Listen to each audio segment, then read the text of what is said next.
Kereta api berantas jurusan Jakarta Blitar menabrak satu unit truk trailer di jembatan Jalan Madukoro, Semarang, Jawa Tengah, Selasa tanggal 18 Juli tahun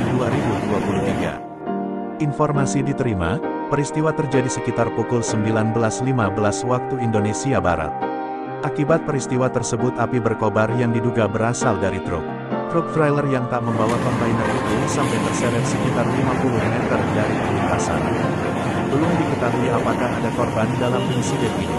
Namun hingga saat ini perjalanan kereta dari arah Jakarta maupun ke Jawa Timur mengalami gangguan.